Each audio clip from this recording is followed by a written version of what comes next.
Good evening, ladies and gentlemen. Welcome to Calls. This is the 2024 Farmers Insurance Initial Research Show. Oh, Sam Burns, what should have, could have, would have been.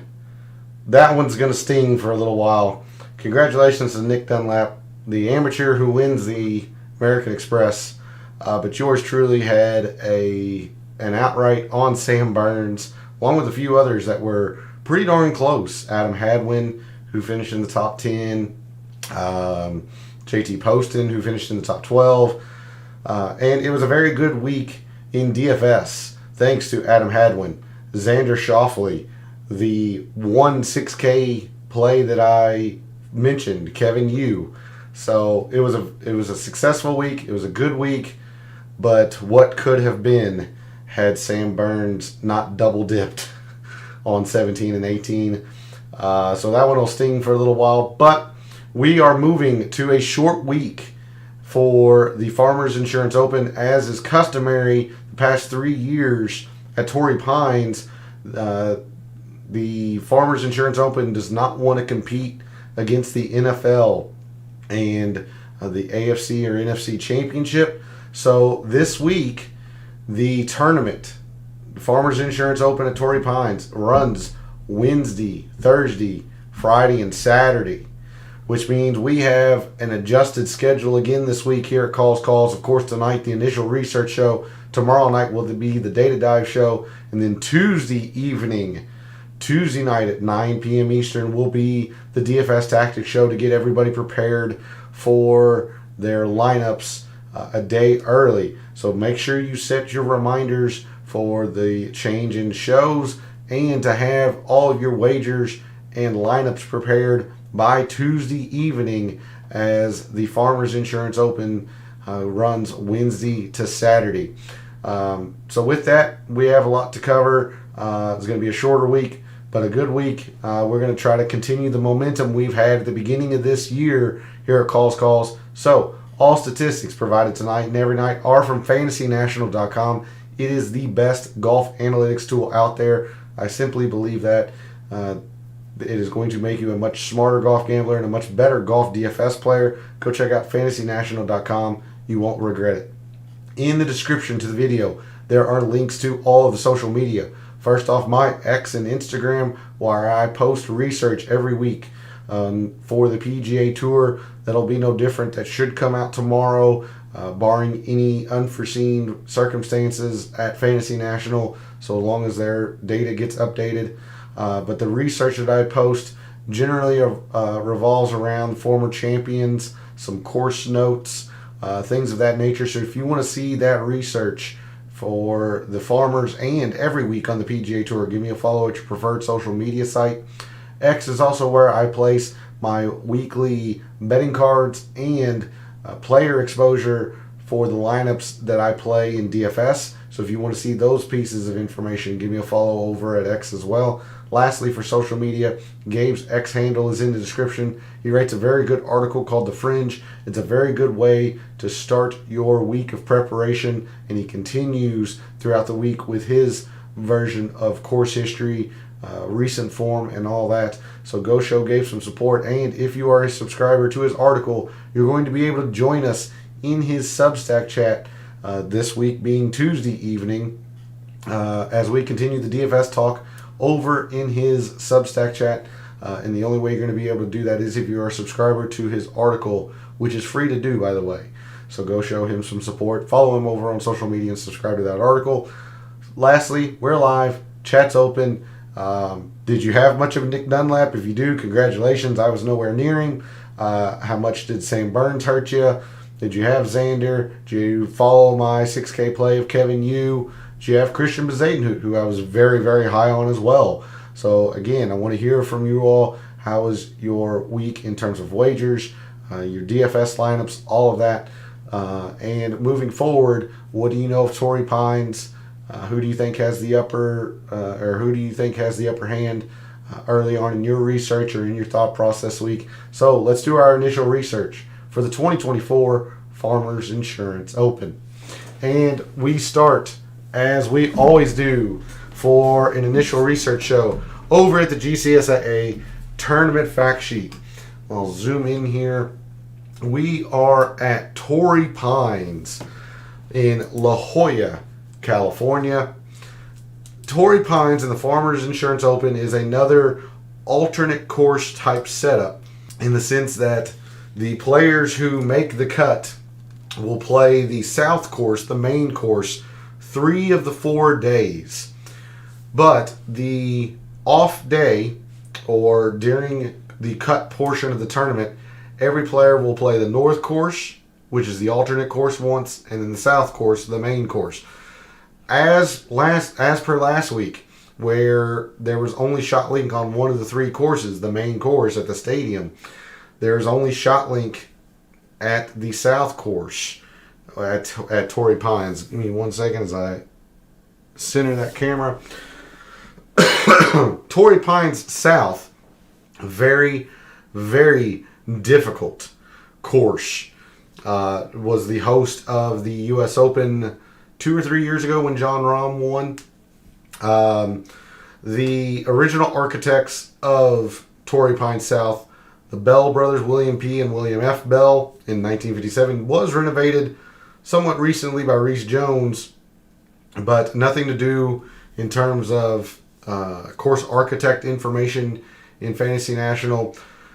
Torrey Pines South is historically, or at least it was last year and is traditionally, the longest course on the PGA Tour, even when you factor in Kapalua.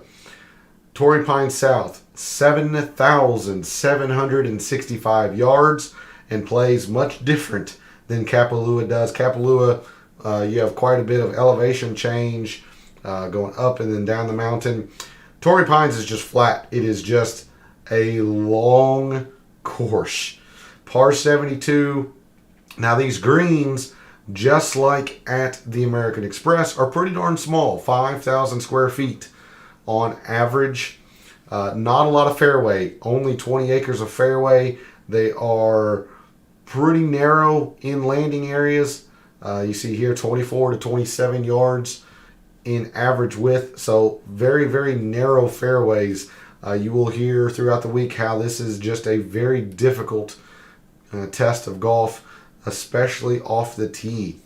And even though there isn't too much water, in fact it says only 1 hole with water in play, it really doesn't come into play. Really there's no holes with water in play really at the South course. You have to be really bad, like me bad, to find the water at Torrey Pines South.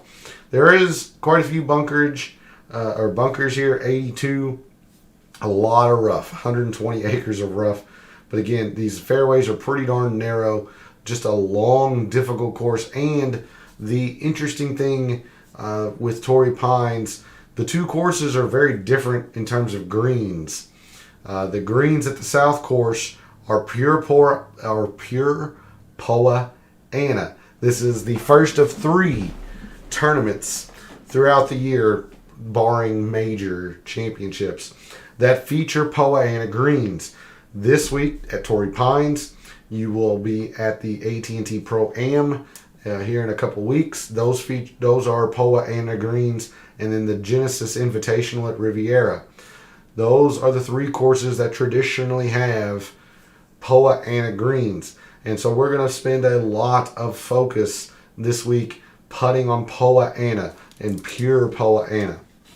Now, it is a little bit interesting in the fact that Torrey Pines South and Torrey Pines North have different green complexes as far as green surfaces. We're going to focus on Poa annua, obviously, since 3 of the 4 rounds, and both of the rounds, if a player makes the cut, are played at the South course. For your information, the North course, and we'll get to more of this here in a little bit, but the North course features bent grass, not Poa annua. But to round out some thoughts are on the South course, Poa annua on the greens. You've got ryegrass overseed throughout the rest of the course, and that's the dominant grass in the colder weather, as the main grass type is kikuyu, but it is a warm weather grass. and so it's pretty dormant this time of year. So we're looking at ryegrass. But you notice that the rough is really, really thick, 4 inches long in most places, so very deep, very long rough, just difficult to play out of. So it just, all of it contributes to Torrey Pines South being a very, very difficult test at golf. So there's a look at the South course very quickly. The North course, not nearly as long, only 7,258 yards. So in that medium range in terms of length. The average green size is 6,000 square feet, so right at tour average in terms of size of greens. Even less fairway than the South course, 18 acres of fairway as opposed to 24. And the landing area, or the fairway widths, 24 to 27. I think that's roughly what the South course listed. Yeah. So really they play about the same. These fairways are just narrow on both courses. As we mentioned, bent grass on the greens at the North course. No water hazards over there either. And the rough is very thick, 4 inches as well over on the North course. So there's a look at Torrey Pines, another one of these tournaments that has or utilizes an alternate course. But we're going to be focused mainly on the South course here. And we're going to be looking at extremely long courses. We're going to be looking at difficult courses. We'll be looking at Poa annua greens and small greens with that.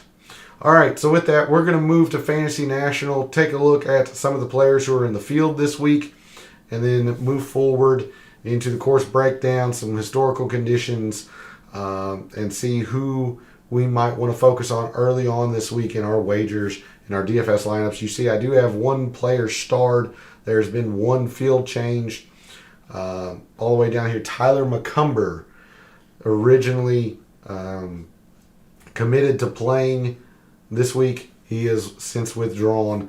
Harrison Endicott has taken his place.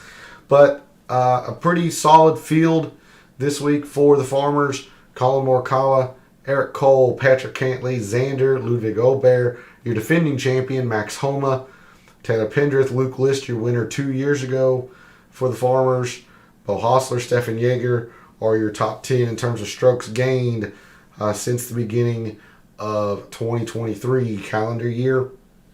Let's go ahead and just jump straight into the course breakdown here for the South course in Fantasy National. And this is going to be a change from the first 3 tournaments. Kapalua, obviously the most easy tournament on the PGA Tour in relation to par. Of course, we just got back from the Amex, which was setting scoring records all throughout the week, minus 13 being the cut line. Just a ridiculous amount of birdies had in La Quinta. And of course, the Sony is pretty darn easy. So now we're going to be looking at some difficult metrics. And we see that in the course breakdown here, the hardest hole on the course plays to more than a third of a shot over par. You've got a quarter of a shot over par, almost a quarter of a shot over par. In fact, you have to go all the way to the 13th 13th easiest, I should say, before you get to par. Just not a lot of scoring opportunities here at the South course. There are a few, and it's mainly in these par 5s. Par 5 18th plays to a quarter of a shot under par. The par 5 13th, 2/10, almost a quarter of a shot on the par 5 9th. The easiest hole does play to 4/10 of a shot under par. But very quickly you get into holes that are, right around par and a little bit over par. I mean, pars are generally good scores here, where pars were bad scores at the American Express. Pars are generally good scores at Torrey Pines due to the length of the course, the small size of the greens. The length of the course. I mean, you have a 600 plus par 5. You have two 600 plus par 5s, 615, 621, 505 yard par 4, 480, 490, even the par 3s, 201, 225, 227, just lots of long, difficult holes here at Torrey Pines. So you can see the amount of bogeys, some doubles, even without a lot of water. Just the sheer length of the course can lead to some double bogeys. We move to strokes gained by shot type. A little bit surprising to me, as I generally think of Torrey Pines as a ball striking extraordinaire type course. But there are plenty of opportunities for around the green just because of how difficult it is to hit these greens in regulation. So for your top 10s, quite a bit in approach. You would expect to be making quite a few putts if you're going to be finishing high in terms of the leaderboard. But for your top 10s, the around the green outweighs the off the tee, and that's quite a surprise for me. But you see there, around the green outweighing off the tee. We move to the top 5s, more so approach and putting. Off the tee tries to catch up to the around the green. And then for your winners, the off the tee does catch and surpass the around the green. Approach is still the main shot type. You'll be making putts if you're winning. But this is more what I would have expected throughout all of the top 10s and the top 5s, is this more so lean into ball striking. But for your top 10s, around the green does play a fairly significant factor. Again, makes a little bit of sense. The course is long, so the greens are difficult to hit regardless, and the greens are small. So we're going to be looking at probably all 4 shot types in some form or fashion throughout the week.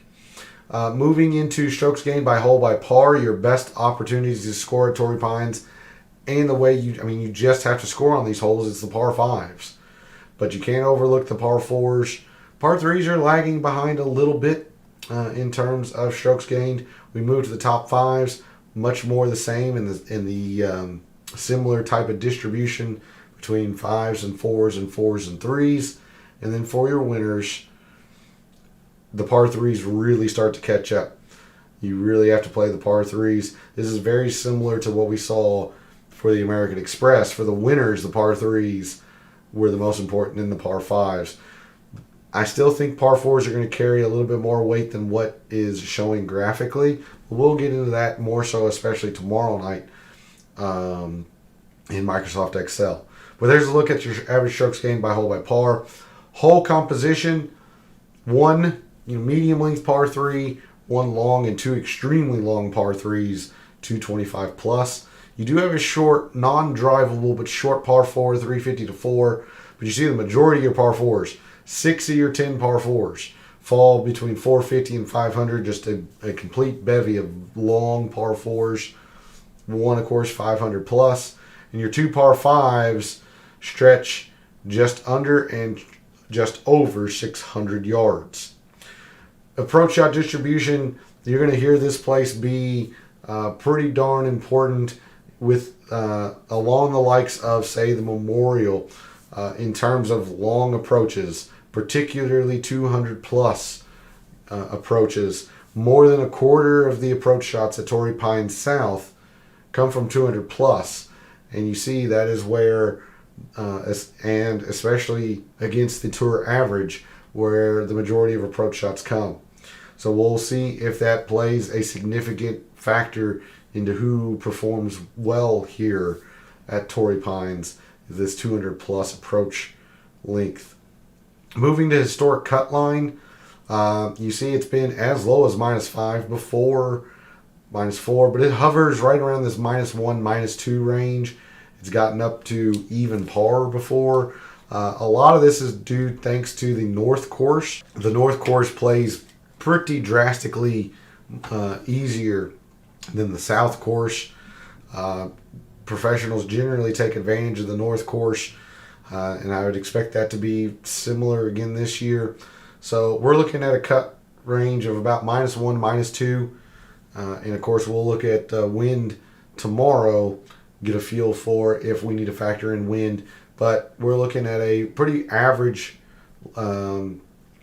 terms of difficulty tournament here, thanks to how difficult Torrey Pines South is. Scoring distribution, quite a few bogeys, almost 20% versus 16.5 or so in the birdies. The doubles bar is visible and the eagles are not. You stack up the over par scores with the under par scores, and there's more scores that are over par than under par here. It's just a very difficult test to golf. Driving accuracy, again, very narrow fairways, very long course. Players have to hit driver. There is no option of playing or hitting 3-wood to try to find fairway. Players have to hit driver just due to the length of most of the holes here at Torrey Pines. So the driving accuracy much lower than the average tour event. 52.5 or so percent here versus 62% the average tour event. Green and regulation percentage, much more difficult here than at the average tour event. Long course, smaller greens, longer irons into these greens. Just difficult to hit these greens in regulation. And scrambling is not easy to do here either. With the thick rough that Torrey Pines features around the greens and along the fairway, scrambling percentage here is not easy. So just all facets point to a difficult test of golf. 3.3 putts per round, also higher than the average tour event. This is probably due to most players' unfamiliarity with Poa. Poa is a very difficult surface to putt, very unpredictable. And even though these greens are small, you see the prevalence of 3 putts here. So we're going to be looking at some 3 putts probably. Driving distance is higher here, but you see not by much. Even though every single player has to hit driver here, it is just difficult to drive well at Torrey Pines. Proximity, even though these greens are small, they are further away in terms of green and regulation proximity by about 2/3 of a foot. So everything in terms of the scorecard and graphical view here in the course breakdown point to a difficult tournament this week. And I would expect nothing different. Before we jump back to the player page view this week, let's take a look at some historic conditions. Any round that is easy most likely is going to be featured on the north course over here. Very rarely do you see an easy for the south course. In fact, going back to 2020, 2019, both the easies were at the north course. Now the south course can play average, can play a little bit easier, especially if the wind is extremely calm. But you're looking at mostly a difficult course in terms of Torrey Pines South, and even Torrey Pines North can get difficult in some regards. So definitely going to be looking at difficult rounds to par, that filter. We are on Poa over on the south course. I don't know why it's labeled as bent for last year. It should be Poa. You see the green speeds have traditionally been fast, but they do get lightning sometimes. And that can contribute to some of these struggles with the 3 putts. Even though these greens are small, they are generally pretty fast on the stimp, and that can contribute to some 3 putts. And of course, we'll take a look at wind tomorrow night. So there's a look at some historic conditions around the Farmers. Let's come back to the player page view for this week's field. And I'm hoping Fantasy National will cooperate, although I was having a little bit of trouble with it a little bit earlier today. if I sort on difficult, so scoring relative to par, difficult, yeah, see, it's not going. So they might be working on their data intake right now. So unfortunately, we're going to have to hold off on that, I think,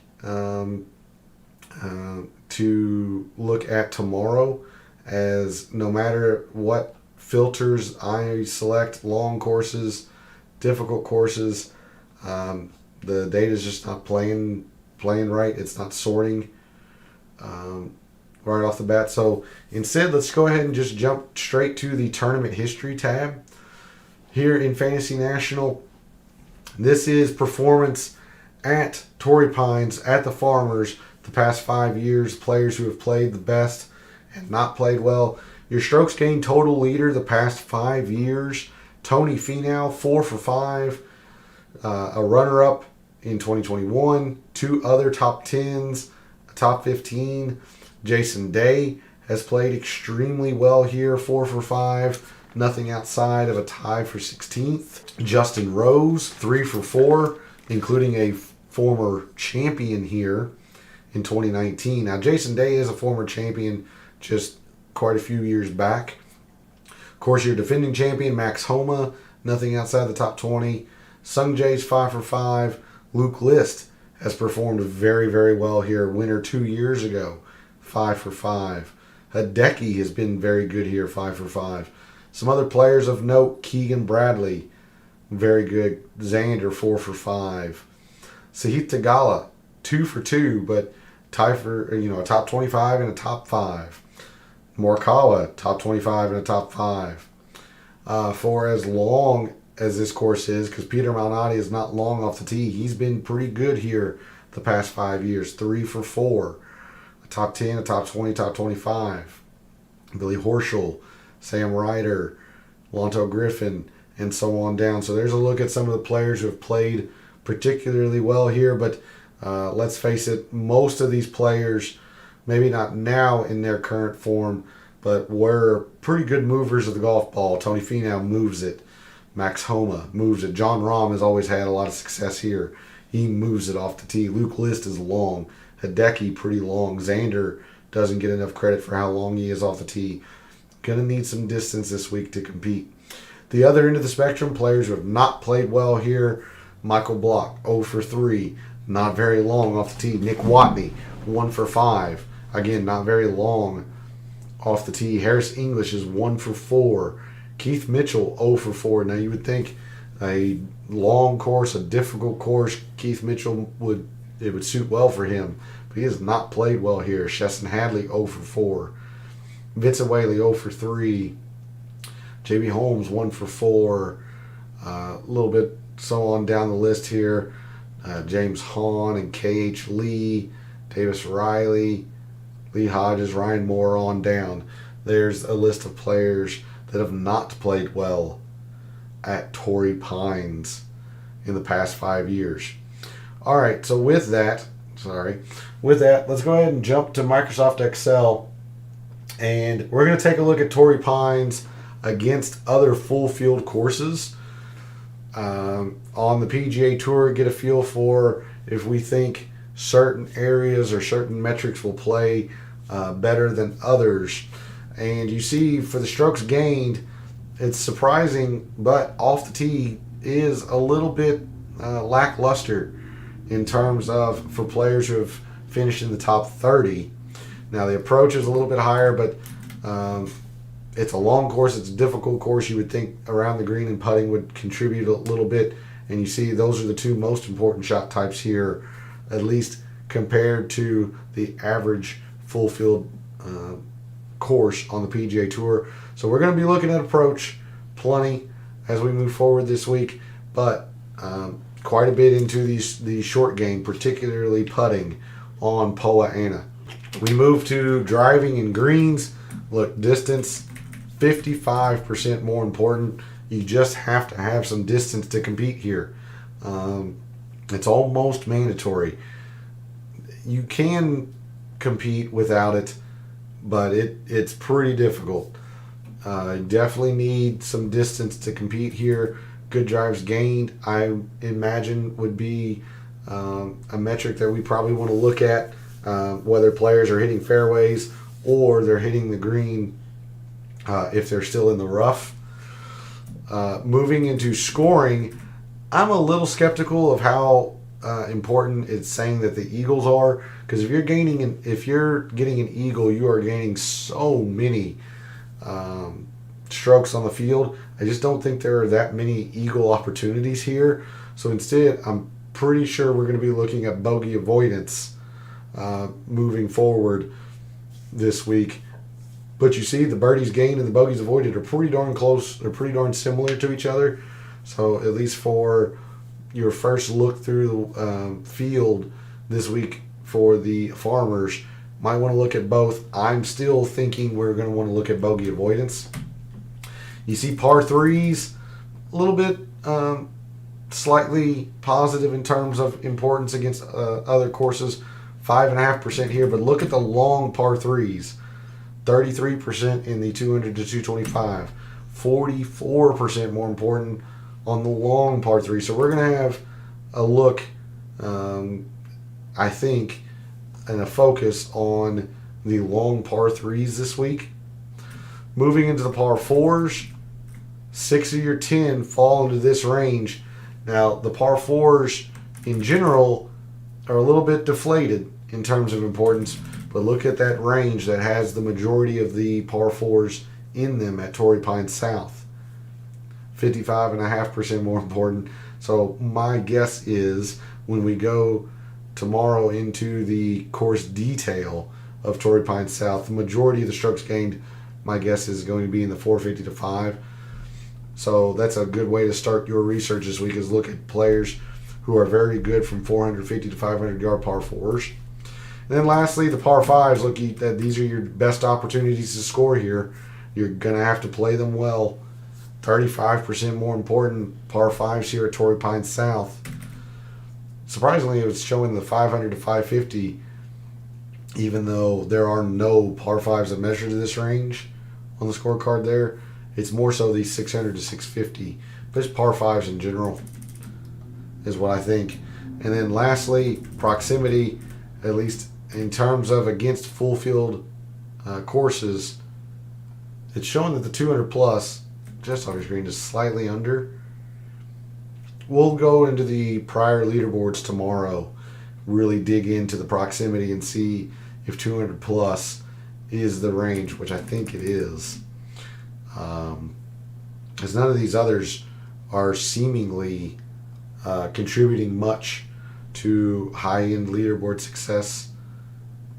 Prox total is slightly less, so my guess is 200 plus, but we'll definitely cover that tomorrow in the Data Dive show.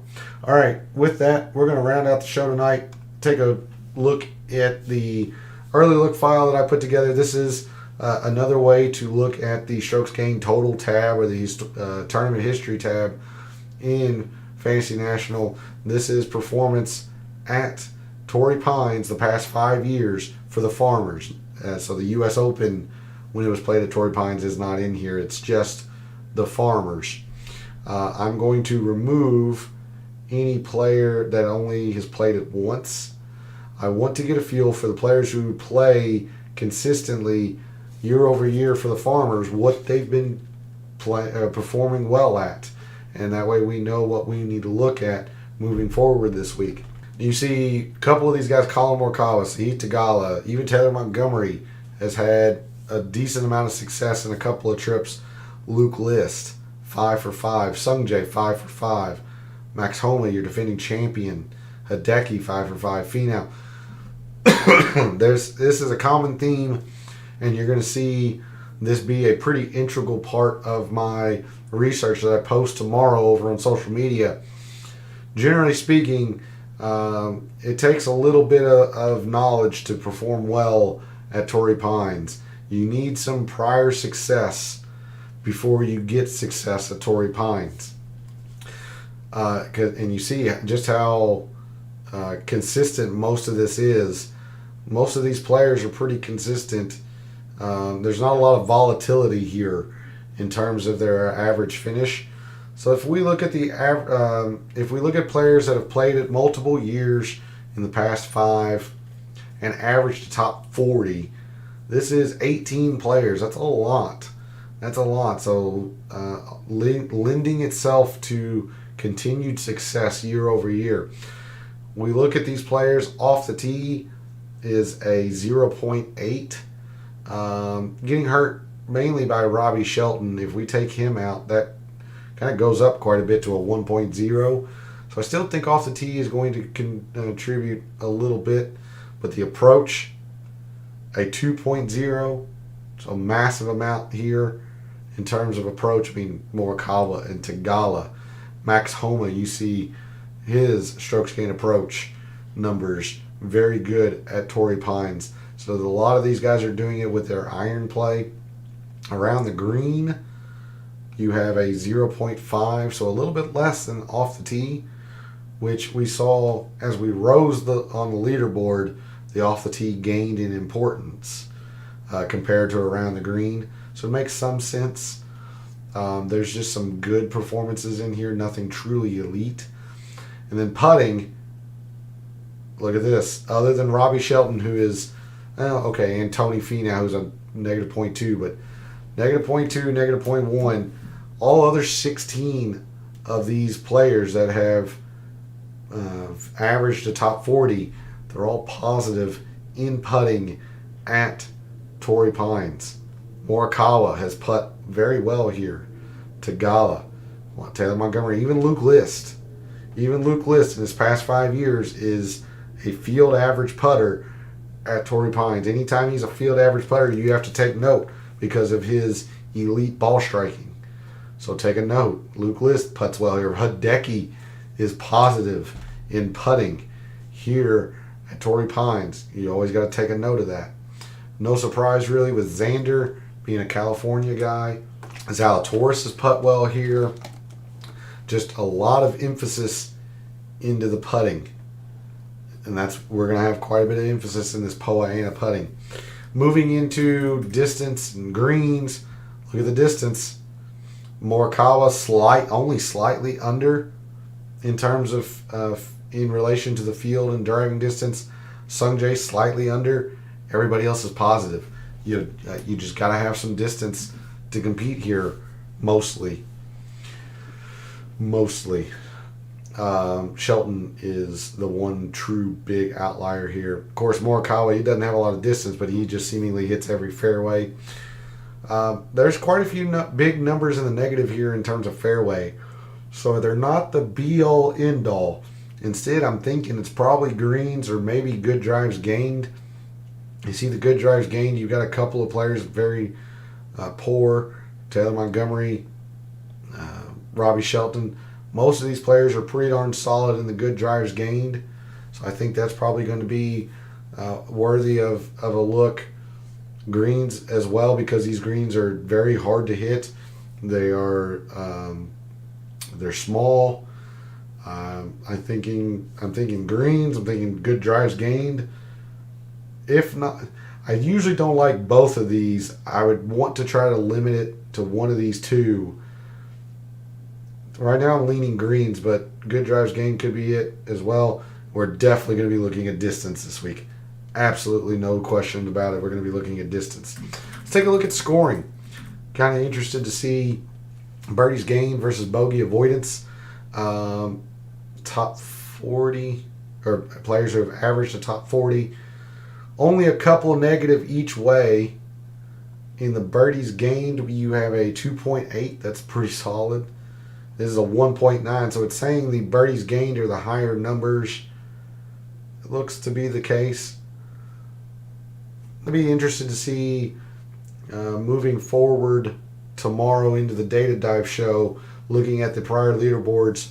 You know, my natural inclination is to look at bogey avoidance when it's difficult, if pars are good scorers.